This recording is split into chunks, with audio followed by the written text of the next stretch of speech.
Сәлем қайырлы күн достар. Бүгін сіздермен жайылуды да түйілуді де қажет етпейтін осындай пельменнің рецептімен бөлісетін боламын. Видеоны жоғалтылмастан алдымен каналыма подписация жасап, қоңырша белгісін басып қойды ұмытпаңыз.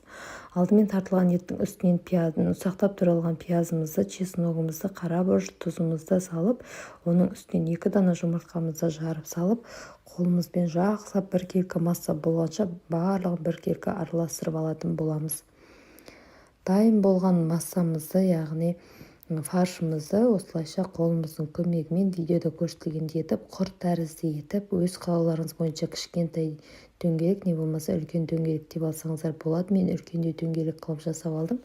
Міне барлығын осылай қолмен дөңгелек деп алғаннан соң бізге осылай ұнымызбен 2 дана жұмыртқамыз қажет болады. Осылай ұнымызға бірінші аунатып, онан соң осылай жұмыртқамызға аунатамыз. Бір рет емес, осы жасалған нәрсені 3 рет істейсіздер. Ұнға, сосын жұмыртқаға, сосын тағы ұнға, сосын жұмыртқаға, сосын тағы да ұнға, сосын жұмыртқаға аунатып, кейін тағы ұнға бір аунатып аласыздар. Өз қалауларыңыз бойынша қалыңдау болсын десеңіздер, көбірек аунатасыздар. Егер жұқалау болсын десеңіздер, 1-2 рет аунатқандарыңыз жеткілікті. Дәл осы фаршымызды жақсылап ұрғылап дайындап алыңыздар достар. Бір-біріне қатты жақсы жабысып тұру қажет.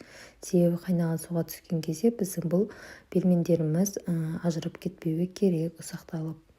Дәл осылайша барлығын қайталап, алдын ала осылай жұмыртқамен ұнға аунатып, барлығын дайындап аласыздар. Дәмі өте ерекше болып шығады, оның үстіне өте тәтті болып шығады достар. Міндетті түрде жасап көріңіздер.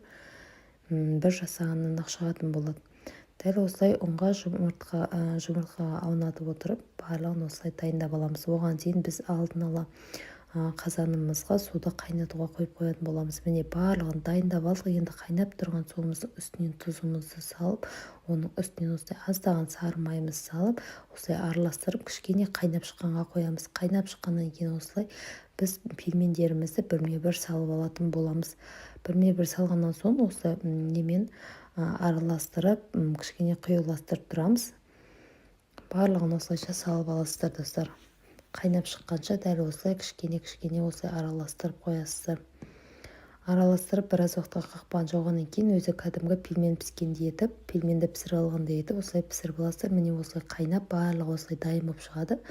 Осылай сүзетімен сүзгілеп, тамақтарыңызды алып, бетіне өз қалауларыңыз бойынша айран, не болмаса майонез салып, қонақтарыңызға, балаларыңызға ұсына берсеңіздер болады. Дәмі өте ерекше болып шығады. Міндетті түрде жасап көріңіздер. Осылайша барлығын сүзіп алатын боламыз.